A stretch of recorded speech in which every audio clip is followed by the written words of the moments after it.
नमस्कार, मैं हूं अंशिता। लोकसभा चुनाव नजदीक आते आते देश की सबसे बड़ी पार्टी बीजेपी में बगावत के सुर तेज होने लगे हैं। पार्टी में अंदर खाने हलचल मची हुई है। हैरानी की बात यह है कि ये हाल सिर्फ एक जगह का या एक नेता का नहीं है, बल्कि अलग अलग राज्यों में देश की सबसे बड़ी पार्टी बगावत से जूझ रही है। अब एक तरफ तो बीजेपी 400 पार का सपना देख रही है, लेकिन अलग अलग राज्यों से सामने आ रही बगावत की खबरों के चलते सवाल उठने लगा है कि क्या पार्टी का 400 पार का सपना पूरा हो पाएगा? क्या बीजेपी के लिए इतना आसान होने वाला है लोकसभा चुनाव 2024? ये सवाल इसलिए उठ रहे हैं क्योंकि चुनाव से पहले 4 राज्यों में बीजेपी के अंदर बड़ी बगावत छिड़ गई है। सबसे पहले शुरुआत करते हैं कर्नाटक से, जहां दो नेताओं ने बीजेपी आलाकमान की रातों की नींद उड़ा दी है। दरअसल कर्नाटक में लोकसभा चुनाव के लिए भाजपा ने 13 मार्च को अपनी दूसरी लिस्ट में 20 उम्मीदवारों का नाम घोषित किए, जिसके बाद पार्टी में विरोध के सुर उठने लगे। अब खबर आ रही है कि ईश्वरप्पा ने पूर्व सीएम बीएस येदियुरप्पा के बेटे बीवाई विजेंद्र के खिलाफ चुनाव लड़ने का ऐलान कर दिया है। आपको बता दें, भाजपा ने विजेंद्र को शिवमोगा से टिकट दी है। ईश्वरप्पा की इस नाराजगी की वजह है उनके बेटे को टिकट ना मिलना। दरअसल पूर्व deputy CM KS Eshwarappa Haveri Lok Sabha seat से अपने बेटे केई कंटेश के लिए टिकट मांग रहे थे, लेकिन पार्टी ने पूर्व सीएम बसवराज बोम्मई को अपना कैंडिडेट बनाया। इससे ईश्वरप्पा तिलमिला गए और अब खुद चुनावी मैदान में उतर रहे हैं। ईश्वरप्पा के इस ऐलान के बाद से बीजेपी खेमे में मची हलचल और ज्यादा बढ़ गई, क्योंकि कर्नाटक में ही सदानंद गौड़ा भी बगावती तेवर दिखा रहे हैं। सदानंद गौड़ा बेंगलुरु नॉर्थ से टिकट चाहते थे, लेकिन यहां से पार्टी ने केंद्रीय मंत्री शोभा को टिकट दे दिया है। ऐसे में वो अब भाजपा के खिलाफ जमकर बयानबाजी कर रहे हैं। तो सदानंद गौड़ा ने कहा कि कर्नाटक में बीजेपी अब डिफेंस वाली पार्टी नहीं रही है, ये साफ हो गया है। मैं दुखी हूं। सदानंद गौड़ा के बयानों से बीजेपी बेचैन तो हुई है, लेकिन ज्यादा नुकसान उसे ईश्वरप्पा के निर्दलीय चुनावी मैदान में उतरने से होगा, क्योंकि ईश्वरप्पा ने जिस शिवमोगा से चुनाव लड़ने का ऐलान किया है, वहां सबसे ज्यादा इडिगा समाज का वोट है और कांग्रेस उम्मीदवार गीता शिवराज कुमार इडिगा हैं।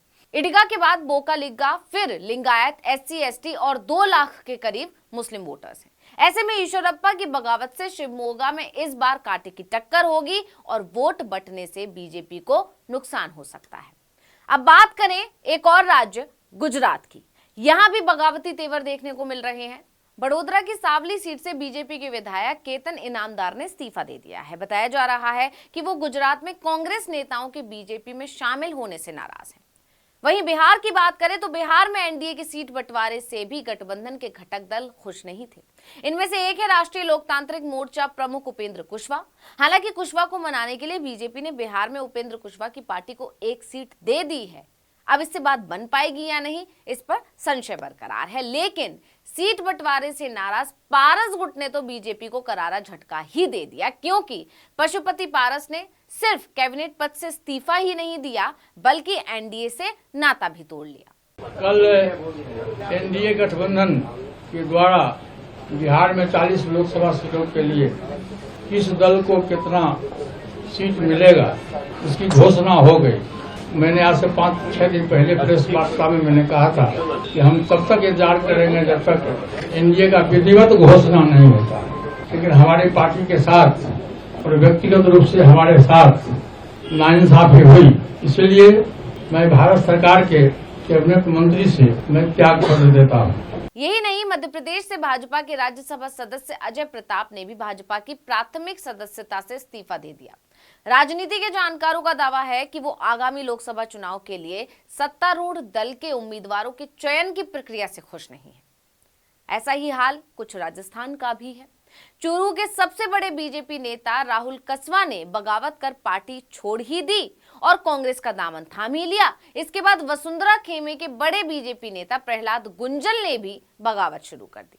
जानकारों का कहना है कि प्रहलाद गुंजल टोंक लोकसभा सीट से टिकट की मांग कर रहे थे, लेकिन शायद उनकी बात नहीं बनी।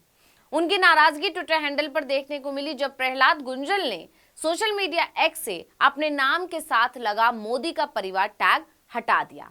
इसके बाद से कयास है कि प्रहलाद भी अब अपनी राहें बीजेपी से जुदा कर सकते हैं। देश के सबसे बड़े सूबे उत्तर प्रदेश में भी हालात सामान्य नहीं है। वहां पर वरुण गांधी और बीजेपी के बीच भी टिकट को लेकर तनातनी देखने को मिल रही है।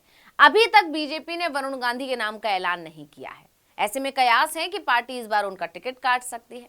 दरअसल वरुण गांधी लगातार पार्टी की नीतियों की आलोचना करते रहे हैं, इसलिए पार्टी के अंदर से उनका टिकट काटे जाने की मांग उठने लगी है। हालांकि अभी इस पर संशय है, लेकिन कुछ जानकारों का दावा है कि अगर वरुण का टिकट कटा तो उन्होंने भी प्लान बी तैयार कर लिया है। इसके अलावा जानकारों का यह भी दावा है कि सिर्फ वरुण ही नहीं, बीजेपी तो मेनका गांधी का टिकट काटने की भी तैयारी कर रही है। यानी कहा जा सकता है कि यूपी में भी बीजेपी को बड़ा झटका लग सकता है। तो लोकसभा चुनाव 2024 को लेकर जमकर उथल-पुथल मची हुई है। जैसे जैसे चुनाव नजदीक आ रहे हैं, राजनीतिक सरगर्मियां बढ़ती जा रही हैं। नेता अपने हित के लिए दल बदल कर रहे हैं, तो कोई पार्टी से नाराज होकर बैठ गया है। अलग अलग राज्यों में बीजेपी नेता पार्टी के खिलाफ बगावत पर उतर आए हैं। लगभग हर बड़े राज्य में बीजेपी अपनों की नाराजगी का शिकार हो रही है। इन बगावती तेवरों ने बीजेपी के माथे पर चिंता की लकीरें ला दी हैं, क्योंकि दूसरे दलों में तोड़फोड़ मचाने वाली बीजेपी खुद समझ नहीं पा रही है कि वो रूठों को मनाए या चुनाव पर फोकस करे। इसलिए राजनीति के गलियारों में चर्चा ने जोर पकड़ लिया है कि क्या इतनी उथल पुथल के साथ बीजेपी 400 पार का अपना सपना पूरा कर पाएगी। इस वीडियो में इतना ही। आपसे अनुरोध है, यूट्यूब पर हमारे चैनल आर्टिकल 19 इंडिया को सब्सक्राइब कीजिए, व्हाट्सएप पर फॉलो कीजिए। हमें बताइए आपको हमारा ये वीडियो कैसा लगा। आने वाले दिनों में हम और किन मुद्दों पर वीडियो बनाएं, ये भी जरूर बताइए। ट्विटर हैंडल है आर्टिकल 19_इंडिया, इसे भी फॉलो कर लीजिए। नमस्कार। कल एनडीए गठबंधन के द्वारा बिहार में 40 लोकसभा सीटों के लिए किस दल को कितना सीट मिलेगा, इसकी घोषणा हो गई। मैंने आज से 5-6 दिन पहले प्रेस वार्ता में मैंने कहा था कि हम तब तक इंतजार करेंगे जब तक एनडीए का विधिवत घोषणा नहीं होता। कल विधिवत घोषणा हो गया। हम लोग 5 सांसद थे, हमारी पार्टी में 5 सांसद थे। मैंने बहुत ईमानदारी, बहुत लगन से, वफादारी से मैंने एनडीए की सेवा की।